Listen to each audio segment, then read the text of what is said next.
Então, boa noite, gente.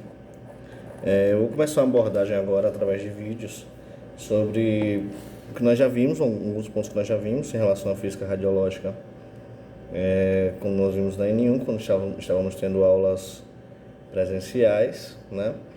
E vou começar com uma série de vídeos sobre física e para dar continuidade sobre instrumentação nuclear, tá? Então, eu vou fazer uma breve abordagem, uma retrospectiva aí, vai ser importante para o entendimento da instrumentação nuclear, essa breve abordagem sobre física radiológica, né? Nós vimos já os princípios geradores dos raios-x por frenagem, os raios-x característicos, né? Só quando eu falo em instrumentação nuclear, quando nós temos esse termo nuclear, tem a ver com emissões naturais, emissões espontâneas, tá? Emissões que acontecem a partir do núcleo de átomos instáveis, buscando um estado de estabilidade. Por isso o termo nuclear. Toda emissão espontânea de materiais que está com excesso de energia ou corpúsculos buscando um estado de maior estabilidade, então ele está instável, quer uma estabilidade, a gente conceitua como emissão nuclear, né, que está associado ao fenômeno de radioatividade, onde esse fenômeno de radioatividade é justamente caracterizado como emissão espontânea de núcleos de átomos instáveis, ok?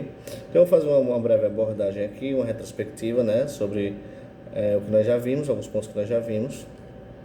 Então, primeiro ponto, diferenciação entre radiação eletromagnética e radiação corpuscular. Nós sabemos que a radiação eletromagnética é a radiação que ela é composta apenas por fótons. Fótons eu posso conceituar como energia pura em deslocamento, ou seja, não existe carga, não existe massa, é apenas energia em deslocamento. Isso aí nós temos as radiações eletromagnéticas. Tem aquelas radiações eletromagnéticas que apresentam a quantidade de energia suficiente para modificar a natureza da matéria, né? Aí nós chamamos de radiações eletromagnéticas ionizantes. Dentre elas aí nós temos a radiação X e a radiação gama, tá? E nós temos as não ionizantes, que são aquelas que não têm energia suficiente para modificar a natureza da matéria, ou seja, não consegue ionizar a matéria.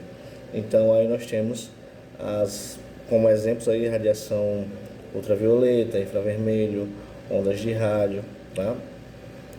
Enfim. Inclusive nós vamos ver mais à frente aí o espectro eletromagnético que conceitua e classifica de acordo com o comprimento de onda e frequência das ondas que são geradas por essas emissões eletromagnéticas. Radiação corpuscular, por sua vez, é aquela radiação que tem carga, tem massa, tá? É uma radiação mais pesada, uma radiação que ela tem corpo, ela tem massa, tem matéria.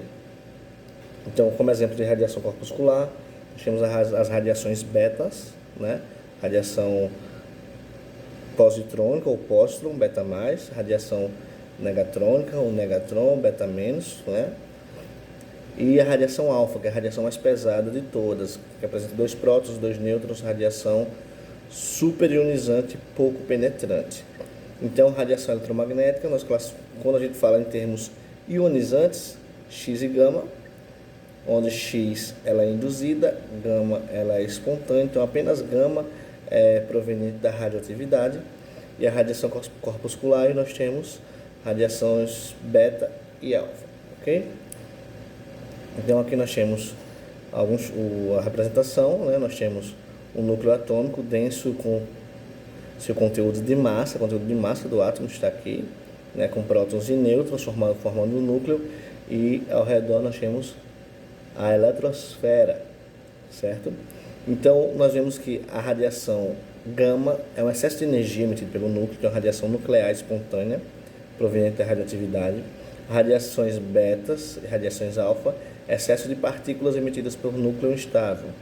Nós vimos que a radiação X ela tem a mesma natureza da radiação gama, porém ela é gerada na eletrosfera, então é uma radiação não espontânea e extranuclear. Essa é a diferença entre a radiação gama e a radiação X.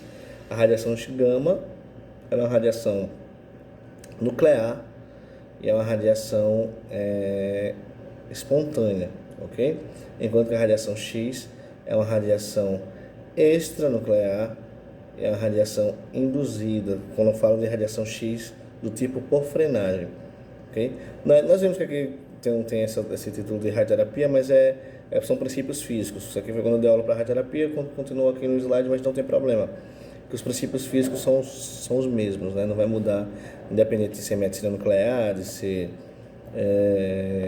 tomografia, que usa radiação, né? Frenagem, raios-x convencionais, densitometrias ou radioterapia, né? Tanto com telecobaltoterapia quanto com aceleradores lineares. Os princípios físicos que englobam as radiações são os mesmos, então não vai mudar, então não tem problema. Quem viu esse título, radioterapia, não tem problema algum, tá ok? Continuando, aqui, como eu disse a vocês, é um espectro eletromagnético, onde nós temos a relação aqui entre a frequência, que significa a quantidade de ciclos por unidade de tempo. Então, quanto mais ciclos eu tiver por unidade de tempo, maior vai ser a frequência. E nós temos o comprimento de onda, aqui, que é justamente inversamente proporcional à frequência. Então, aqui nós temos a faixa de luz visível, está aqui no meio, ó, onde eu estou mostrando com a setinha. Nós temos as radiações de menor comprimento de onda e maior frequência, então raios gama, raios X, tá? Antigamente sempre acreditava-se que os raios gama eles tinham menor comprimento de onda, consequentemente maior frequência que os raios X. Hoje em dia é sabido que os aceleradores lineares utilizados na medicina ou utilizados na radioterapia, eles podem apresentar comprimento de onda menor até do que os raios gama, consequentemente maior energia. Por exemplo, existem aceleradores lineares que podem gerar fótons X de até 21 megaelectronvolts, certo? Então, aqui nós temos o aumento do comprimento de onda, diminuição da frequência, onde nós vamos passar por radiações de menor energia, como infravermelho, micro-ondas, ondas de rádio. Todas essas aqui são radiações eletromagnéticas, porém não ionizantes, ok? Continuando, nós temos as interações de radiação com a matéria, já foi trabalhado em sala também. Então, só para nós revisarmos, nós temos a interação colisional, quando matéria se choca com matéria, por isso acontece a interação, a transferência de energia, isso acontece através do choque, né, da colisão. Então, isso aqui acontece com quem tem matéria, então apenas com as radiações corpusculares, alfa e beta, elas se chocam, transferindo aí a sua energia, né? Então, vai ser a forma de colisão. Então, interação colisional, alfa e beta. Transferência apenas de energia. Como não tem massa para se chocar, as radiações eletromagnéticas, elas interagem com a matéria, transferindo sua energia parcial ou totalmente, deixando de existir ou continuando existindo, tá? Então, vamos relembrar aqui o que nós já vimos. Então, efeito fotoelétrico acontece quando uma radiação, um fóton incidente, lembrando que só pode ser radiação X ou radiação gama, né? São fótons, radiações eletromagnéticas, interage com o elétron, transfere totalmente sua energia, deixa de existir e ioniza o átomo, ejeta o elétron, tá? Onde esse elétron aqui passa a ser chamado de fotoelétron. Mas o que acontece? A radiação atinge, transfere totalmente energia, deixa de existir e ioniza o átomo. Efeito Compton. A radiação atinge, transfere parcialmente sua energia, ioniza o átomo, ejeta o elétron, né? Então ioniza o átomo. Lembrando que íons são átomos que há uma descompensação eletrônica. Então, átomos que têm mais ou menos elétrons do que a quantidade de prótons, sendo assim não anulando as cargas. Então, quando eu retiro um elétron, eu estou ionizando, né? Então, uma radiação ionizante tem essa capacidade. Então, quando o fóton atinge, transferindo parte da sua energia, ionizando o elétron e desviando seu percurso, porém continuando existindo, nós temos aqui um efeito Compton, ok? Produção de pares, a radiação se aproxima do núcleo, a radiação materializa-se em beta mais e beta menos, então acontece apenas com energias altíssimas. O fóton se aproxima do núcleo, não atinge o núcleo, se aproxima do núcleo, deixa de existir e gera um par beta mais e beta menos. Então, aqui tem a tabela periódica, né, que a gente conhece aí do ensino médio, com seus 118 elementos, onde foi bem classificado. Nós temos famílias aqui com características similares, né, características semelhantes. Então, a gente trabalha com isso aqui no ensino médio. Aqui só estão os elementos mais presentes em cada isótopo. Lembrando que cada elemento desse pode ter uma variedade de átomos do mesmo tipo que são radioativos, que são os radioisótopos, né? Principalmente depois do efeito fallout, que foi o efeito da chuva radioativa que aconteceu após as explosões termonucleares das bombas atômicas.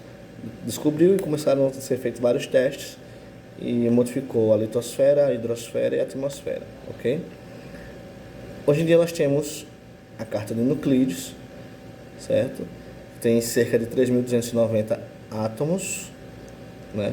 Então, onde esses pretos aqui são os átomos que eles são os estáveis e os outros são os átomos instáveis, os isótopos radioativos, ok? Então, isótopos radioativos significa dizer que eles vão emitir radiação espontaneamente a fim de buscar um estado de estabilidade, que eles apresentam radioatividade, independente de qual seja a radiação alfa, a radiação beta ou radiação gama. Lembrando que X ela é induzida, não faz parte da radioatividade. Aqui é o gráfico que eu já passei para vocês, passei em exercício em sala, onde a gente correlaciona a energia que vai atingir o material, o número atômico do material e o tipo de efeito, tipo de probabilidade de efeito. Então, quanto maior a energia, maior a probabilidade de produção de pares. Quanto menor a energia, maior a probabilidade de efeito fotoelétrico. Na zona mediana, nós temos o efeito Compton. Quanto maior for o número atômico, maior vai ser a probabilidade de interação fotoelétrica, tá? Então, essa aqui é o que nós devemos prestar atenção, devemos fixar. E aqui, por último, vai ser nosso foco do estudo do próximo vídeo, né? Aqui foi só uma breve revisão. Foco do estudo para o próximo vídeo, nós vamos estudar a atividade da matéria radioativa. Então, radioatividade emite radiação espontaneamente, mas emite quanto de radiação? Tá? Existem elementos que emitem mais radiação do que outros, e quando é que eles deixam de emitir radiação? Esse é o nosso propósito da próxima aula, tá? Então, por exemplo, existem materiais que emitem apenas em poucos segundos, eles já estão estáveis. Existem materiais que passam milhões de anos. Então, com isso, a gente tem que saber qual é a atividade da amostra, que é a quantidade de desintegrações por unidade de tempo. Desintegrações são emissões, tá? A quantidade de emissões que ele vai ter a partir do núcleo por unidade de tempo.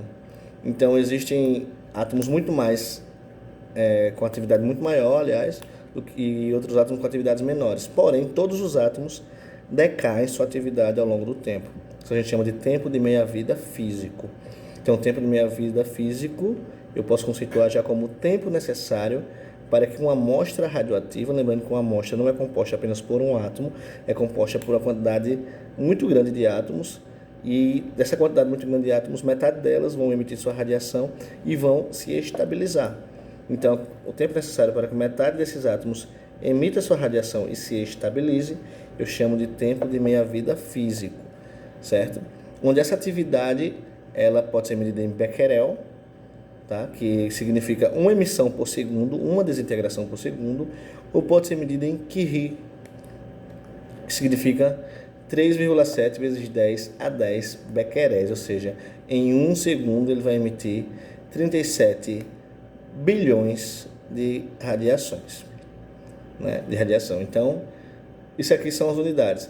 A unidade oficial mesmo significa por segundo, quantas desintegrações por segundo. Então, por segundo eu posso dizer que é segundo a menos 1.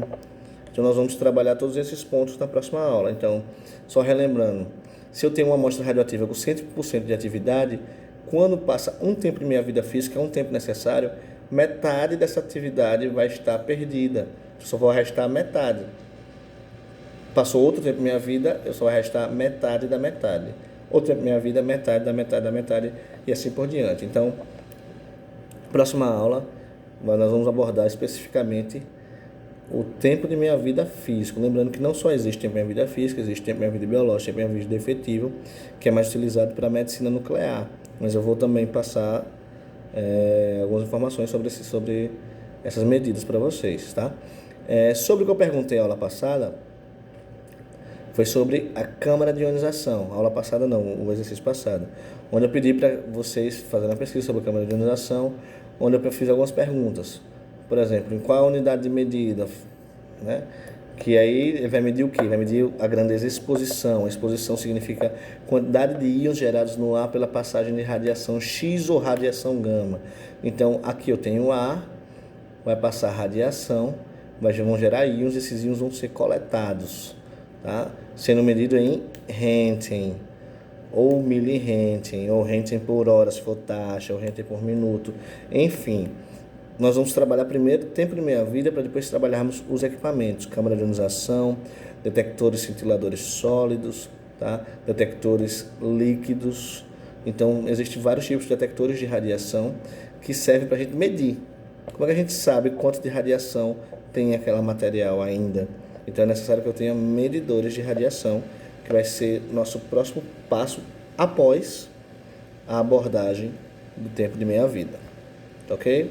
Então, até breve e deem presente aí no canal, tá? Digitem lá nos comentários presente para poder dar a presença de vocês na aula. Um abraço a todos.